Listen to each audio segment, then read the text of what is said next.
let's get you a breaking update of what we are picking up as far as the last rites that are now concerned. It is being said that Mayawati herself is expected to be present as this gruesome murder that has been reported. Mayawati has condemned the incident and has also extended her condolences as she is leaving for Chennai, as Mayawati herself is expected to be present during the last rites and will be paying respects to K. Armstrong.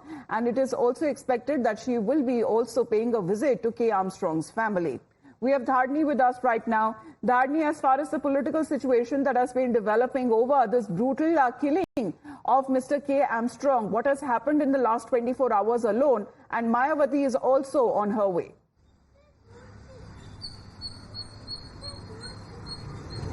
Mayawati will be landing in Chennai around 9:30 a.m. and she will be paying her final tributes and respects to Mr. Armstrong, is what we're given to understand. And today around 8:30 a.m., 1 hour before, Justice V. Bhavani Subbarayan of the Madras High Court will be hearing an urgent petition from Armstrong's wife Porkudi, requesting to perform the final rites in Bahujan Samaj Party's Tamil Nadu office in Chennai.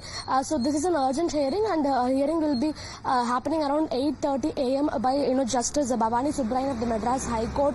So yesterday around 1 a.m. in the midnight, Armstrong's body was taken from the Rajiv Gandhi Government Hospital to his house in Perambur area of Chennai. So once the judgment in the hearing comes, we'll get to know where the final rites will take place, whether that is going to happen in the Bahujan Samaj Party's office or elsewhere is something that we have to wait and see. But definitely, a very gruesome incident coming to light from the capital city of the state, Chennai.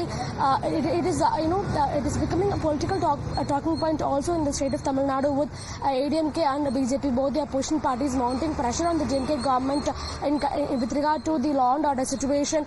They are telling that if a prominent political party's state president is getting murdered in broad daylight in the capital city of Chennai, then what about the safety of commoners? Will commoners be able to walk in the streets without with peace, is what the opposition parties are questioning, and the DMK is yet to respond to these accusations. For now, they've only expressed condolences for the death of the murder of When it comes to the Chief Minister's statement that was released yesterday, he says that he's extending his condolences, and meanwhile he's also directed the police when it comes to nabbing the culprits soon as possible. But he also said that when it comes to the culprits in the case, within hours of this incident that were reported, were taken into custody. However, the BSP is denying, saying all of them who have been caught by the police have no relation with the murder of K. Armstrong.